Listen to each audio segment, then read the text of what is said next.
nabago ang pananaw mo sa buhay?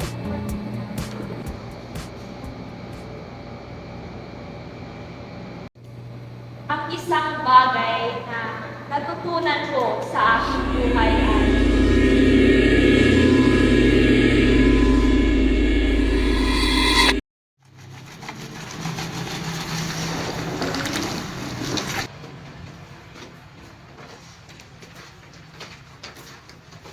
O anak, saan ka pupunta?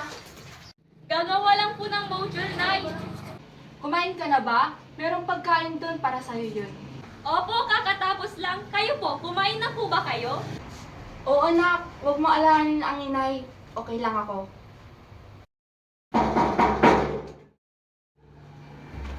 Hello, Mau. Asan ang nanay mo? Nandun po naglilinis. Ay, sige, puntahan ko muna. Sige. Princess! Oh, Ashley, napadaan ka? Ano kasi, na pinapaalala ko lang yung nahiram niya sa akin nung nakaraan. Ilang bulan kasi nakalipas. Tungkol dyan, pasensya ka na. Pwede bang babawi na lang ako sa susunod?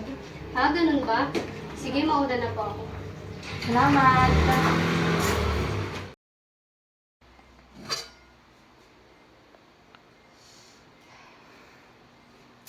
Maureen, pwede ka bang pumunta kay Ate Ninya? Pakitanong na din kung magpapalabas sila. Wala na kasi tayong makain eh. Sige po, Nay. Tao po, Aling Ninya. Oh, Maureen, ikaw pala. Ano yun? Pinapatanong po ni Mama kung magpapalaba daw po ba kayo ngayon. Ay, naku, hindi na eh.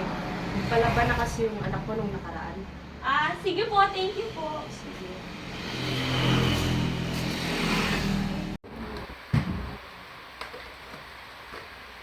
Nay,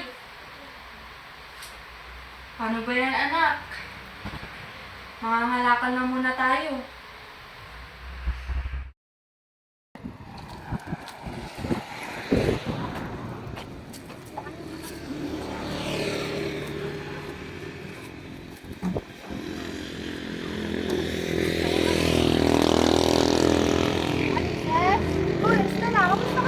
Ay na nga po, yung kapatid ko may sakit.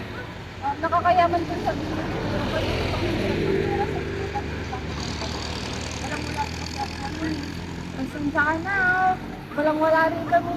Kasi ngayon eh. Pero, ganito na lang. Mamaya, sama ka na lang sa amin. Pagkatapos namin mangalakal. Okay lang ba yun? Naku, maraming salamat po. Ha?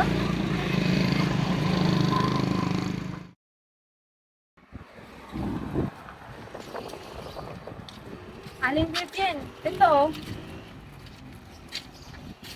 Salamat po.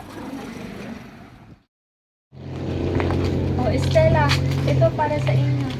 Ako, maraming salamat po. Malaking tulong na po ito. Ay, huwag kang mag-alala. Tayo-tayo lang din naman eh. Mag-ingat ka ha. Opo. Tara. Nay, alam niyo naman po wala po tayong pera. Pero, tumutulong pa rin po kayo sa iba.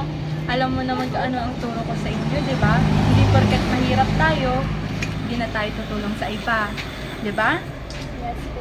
Huwag kang mag-alala, pera lang yun. Pabalik ko yun. Nay, ang dami nating nakalakad.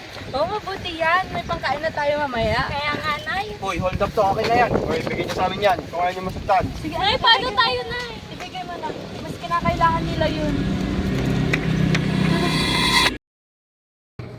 Ang isang bagay na natutunan ko sa aking buhay ay maging isang mabuting ehemplo sa kapwa. Ito ang nagbukas sa aking sarili sa katotohanan ang tunay na isang leader ay hindi lamang mastrata